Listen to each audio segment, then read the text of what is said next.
President position. Thanks for joining us. Thanks for having me. Today's a day of answers here at ABC2, WMAR-2 News, and we are talking about the flu. Flu season is right around the corner.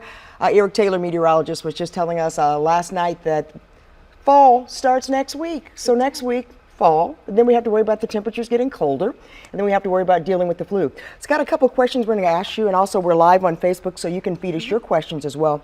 So Dr. Azar, tell us what is the flu and what are the signs and symptoms? I know So the common signs and symptoms that we have to look out for would be some fever, headache, chills, sore throat, some cough, muscle aches and fatigue. So these are the very common symptoms that you encounter once you have the flu infection. So is it kind of like a cold but 10 times worse?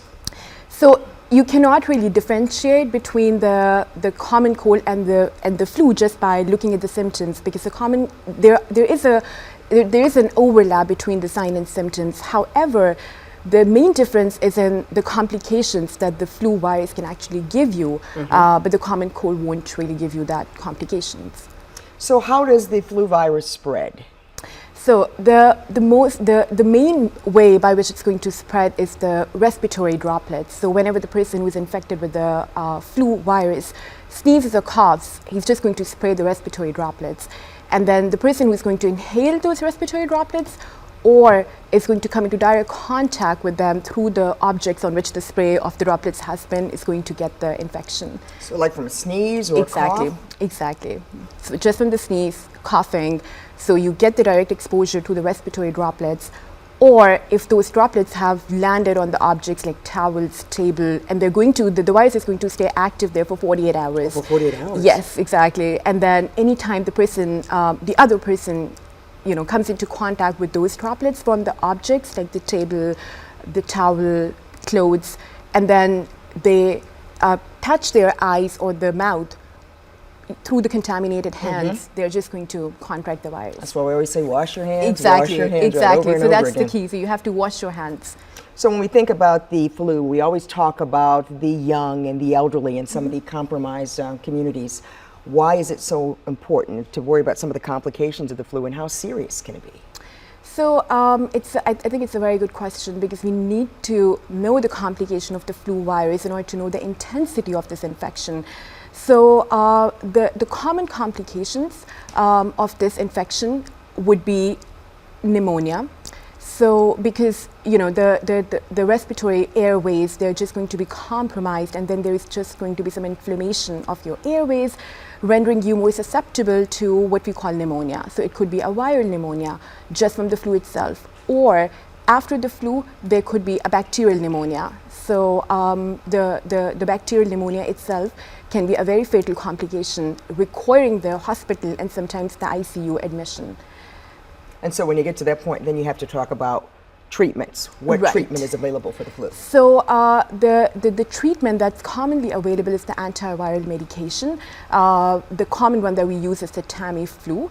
And then this medication has to be started within 48 hours of the symptom onset.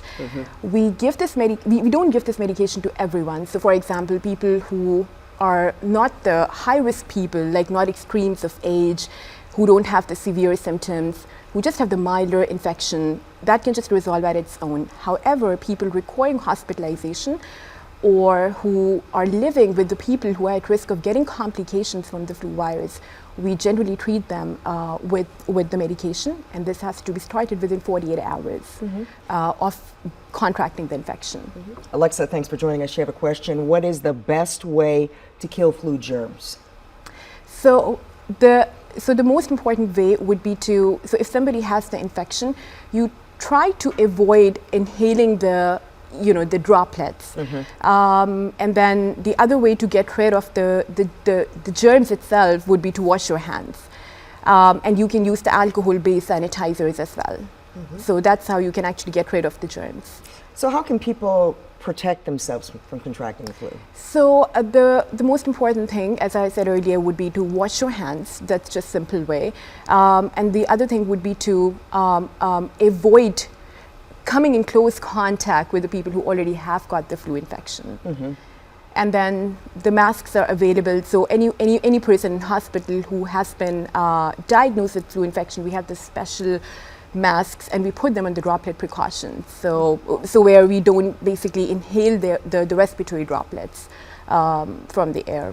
So You know, a lot of times before it even gets cold, you're hearing about stores offering the flu vaccine. Right. When should you get vaccinated? So the flu season technically starts from October, and the vaccine is going to be available by the end of October mostly. And then the season continues mostly till the end of March, but sometimes it can go up to May as well. So generally from October to March is the time you get the vaccination. And then you should actually get the vaccination as soon as it becomes available. Really? Yes, you should. So does it last you that long? It can, the effectiveness of the vaccine can decrease a little bit as we go further into the season. However, it's important to get it as soon as it becomes available or with the start of the flu season, because it takes about 2 weeks after you get the vaccine to develop the immune response, because it's all about developing that antibody response to the flu infection that is going to protect us against that virus. So the thing is that you have to just get the vaccine as soon as it becomes available. Really? Yes. You know, because I always tend to wait a little bit later because for fear that it won't last through the height of the No, flu season. it would last you throughout the season. The response may get a little bit, it may get a little bit decreased, but it doesn't mean that it's just going to end. So it's one vaccine a year is sufficient to last you for the whole season, the whole flu season. So yeah. You know, if you're just joining us on Facebook Live, we're talking with Dr. Azur from a GBMC and a Day of Answers as we're taking your questions and answers about the flu. We talked about when. Let's talk about who should get vaccinated now, Doctor. So everyone should get vaccinated. So everyone above the age of 6 months should get the vaccine. What about pregnant women? Yes, for sure. They can get the vaccine. There are studies that they have proven again and again that there is no harm from the flu vaccine to pregnant female. Does it matter where you are in your pregnancy? No, it doesn't matter. So you can get it any time in the pregnancy. What about the side effects of the vaccine? A lot of people say, oh, I'm not going to get the vaccine because it makes me get sick. You hear that over and over again. That's not true. So what happens is that so there can be the local infection because you get the intramuscular injection. So there can be the local side effects and there can be the systemic side effects. So let's talk about the local ones first. So when you get the injection, so the injection site itself can become a little inflamed.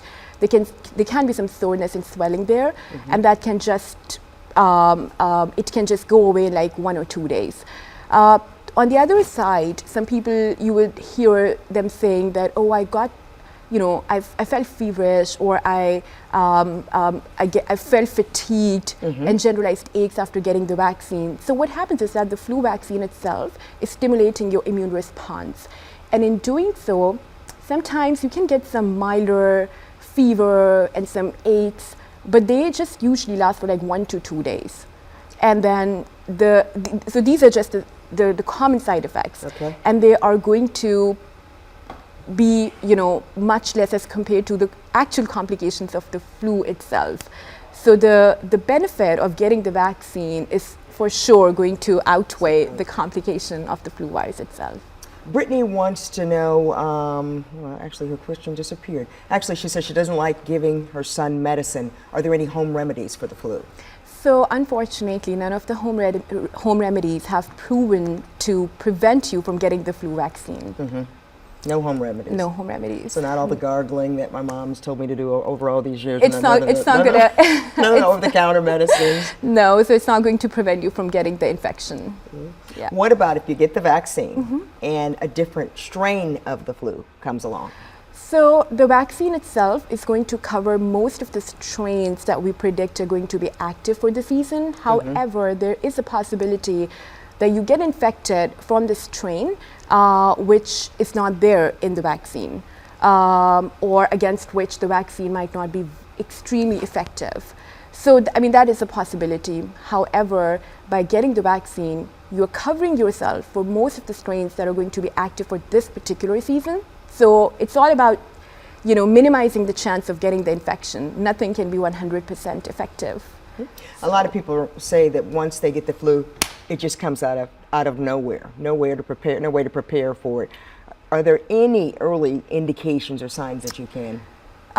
So generally, it's just going to start as fatigue, fever, generalized aches and pains, some sore throat, maybe cough. And at that point, you cannot really differentiate it from the other respiratory viral infections.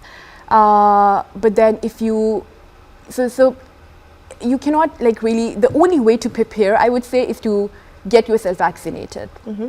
Now, here's a good question. You know, what if you're on a medication that compromises your immune system? Mm-hmm. Should you still get the flu shot? You know, it's not a live vaccine, right? Definitely. You have to, and then the vaccine is highly recommended for people who are immune compromised, mm-hmm. because they are the ones who are at risk of developing complication from the flu virus itself.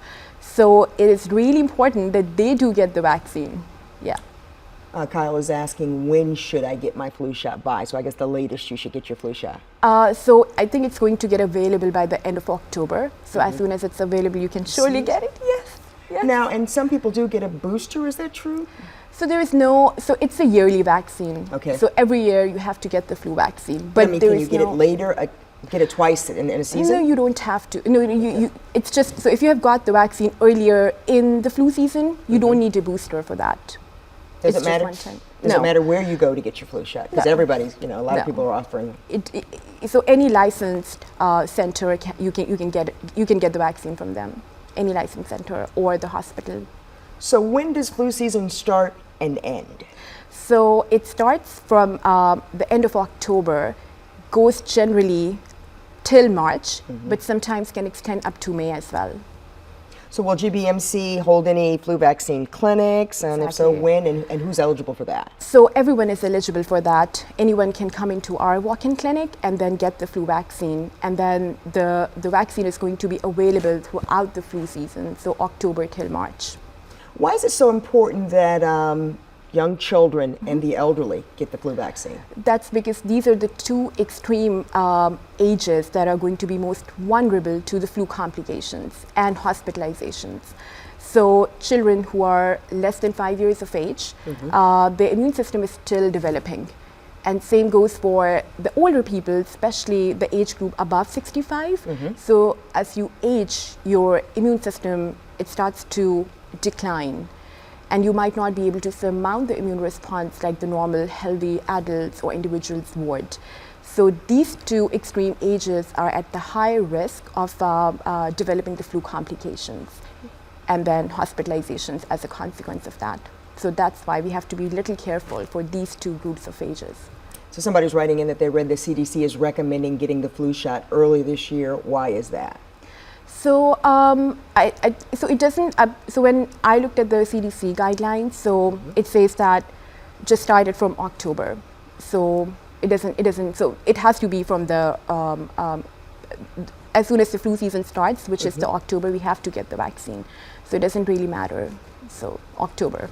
Does it vary from year to year in terms of severity of the strains of the flu? It can vary for sure. It can vary. So every year, we are going to predict what kind of strains are going to be active this year based on the last year. And then once the season is over, then we are going to look at the data for the season that has passed already. So, and then only we can predict. So after we have been into the season and it has, we are further into the season, then only we are going to see how the strains, what kind of strains have been most active, which have been more susceptible to the vaccine compared to the others. Mm-hmm. Somebody else wants to know, can you explain how flu symptoms, once again, differ from the cold symptoms? So initially, the symptoms would be very similar. There's a great overlap between the symptoms, and you get the fever, the cough, sore throat, fatigue. But then with the flu, these symptoms can be slightly more severe mm-hmm. as we progress into the flu infection. They can be more severe compared to just a common cold. And then it lasts longer? It lasts longer. And then both of them eventually are going to self-resolve. However, for some people, with the flu infection, you have to give them the medication just because of the severity of the symptoms. So mainly it's the severity of the symptoms that's going to vary between the common cold and the flu itself. Yeah. Now, are you contagious before you start showing these symptoms? So what happens is that there is something called the incubation period, and which means that you have got the virus, but you're not showing the symptoms yet. So generally, that incubation period is from 1 day to 1.5 days, which means that now I have got the flu virus, but I'm still not showing the symptoms. So now you have the virus, so every time you sneeze or cough, your respiratory droplets is going to contain the virus and you can be infectious. But the incubation is pretty short. So it's like after 1 or 2 days, you're going to start showing the symptoms and then you're going to be infectious. So when you think of the flu season, you typically think of it because of the winter months and the colder temperatures. I mean, can you get the flu in the summer? So in United States, the flu season is from the months I stated earlier, so October October to to March. March, exactly. Okay. So this is the time duration that we look here for United States. It can be different in different countries, but in US we just need to worry about the flu during these months. And it's serious because it's something that can be deadly. Oh yeah, for sure, exactly, it can be. Okay, all right. Let's see if we have any other questions coming in. Again, we're taking your questions with GBMC, talking about flu season, which really is like right around the corner with the start of fall coming up next week. When is the busiest in the doctor's offices for people being hit by the flu? So mostly I've seen the virus hitting the community January onwards. So like after January, it's a lot of hospitalization, ICU admissions with the flu and the complications of the flu. But every year, the peak can be slightly different from the year before. And you said that you really don't need to get the flu shot more than once. No, just once a year. So what do you say to people? Because I do have some coworkers who say, "Oh, I don't need to get the flu shot. I don't have any young children. I'm not, in the whole school situation." What do you say to those folks? So I would say that once you get the flu vaccine, you're not only doing a service to yourself, but to the whole community. Because what happens is that, so you might be the healthy person who, even if gets the flu, just gets the milder symptoms and does not need the hospitalization. But you are at risk of spreading the virus infection in the community. When you cough, when you sneeze, you're spreading those droplets, right? So you are spreading the virus particles out in the community. And whoever person is going to inhale or come into contact with the virus itself is going to develop the flu. And then what if a pregnant person or the immune compromised person contracts the virus because you introduced it into the community, and then they are going to develop maybe some serious complication of the flu virus. So it's a service that you're not only doing to yourself, but to the whole community by getting the flu vaccine, because you are basically minimizing the chances of introducing and spreading the infection in community. So why would you say that some years we hear that the flu vaccine is more effective than others? It really depends on the strains. So sometimes one particular strain might be more susceptible to the vaccine as compared to the other strain, and really depends which strain is going to be more active in a particular flu season. So that's why the effectiveness of the vaccine can vary a little bit. But then again, it's better than no effectiveness, or better than nothing. The alternative. Exactly. You still hear of a lot of families not wanting to get the flu vaccine for, religious or reasons concerned about, the ineffectiveness of that. We still hear a lot about that. We do hear about that. We respect all the differences, but at the same time, I always try to tell my patients about the complication of not getting the vaccine and what happens if you actually develop the infection. And then it's their decision whether to get the vaccine or not. But then as a physician, we always tell the people about the complication, the infection, and the benefit of actually getting the vaccine. So when will the medical professionals get an idea of how bad the flu season is going to be? I mean, do you already have any type of inside information, or does that really come once we get into January or later in the So season? as the flu season progresses, as we go further into the season, only then we can tell. I mean, we can predict it based on the previous year, but every year is just different from the previous year.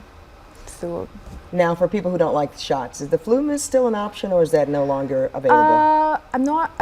I don't think it's going to be available. I'm not sure about whether it's going to be available this year or not. But last year it wasn't available, so it's mostly the injectable form that we are doing, and that's the preferred one. And it's painless. Yeah. I mean, it's pretty quick. Yeah, it's pretty quick. Yeah, it's pretty quick. It's just a prick, and that's it. And you're protected for the flu throughout the year, throughout the season. So yeah. And it beats being sick for Exactly. a month or several weeks. Right. Because at that point, if you actually get the infection, you're going to be sick, you're going to be at home, you're going to miss your school, your college, and your work. And then there is a chance that if you develop a pneumonia after that, you're going to be in the hospital, like, you know, getting admitted to the hospital is not a good thing. So nobody wants that. So if you had to give the top tips of things to give people to do to protect themselves from getting the flu, what would you say? So I would say, first of all, get the flu vaccine.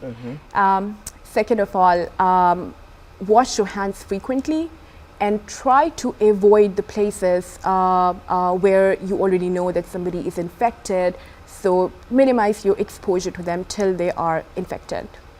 Okay, all right. Well, it sounds like some very, very good information. Thank you so much. And again, the Tamiflu, again, how, we said 48, within 48 hours, so 2 days. So generally it should be started in 2 days of contracting the infection, and when you start showing the symptoms, within 2 days we started. That can be kind of tricky though, because you can think you have cold symptoms, right, and you may really have the flu. So exactly. what happens if you pass that 48-hour window? So what happens is that we don't need to give this medication to everyone. Okay. We generally give this medication to everyone who is going to be hospitalized, and those people who are going to be at risk for developing severe complications, like the immune compromised people, extremes of age, and then those people who are young, healthy adults, who have milder symptoms, we don't even need to give them. Okay, Yeah. just kind of ride it out. Yes. But you can prevent it by getting that vaccine. Exactly, that's the whole point. All So, right, yeah. Dr. Azura, thank you very much. You're welcome. Great information. And thanks for joining us on Facebook Live. I hope we got some of your questions answered about the flu. And don't forget, get that vaccine.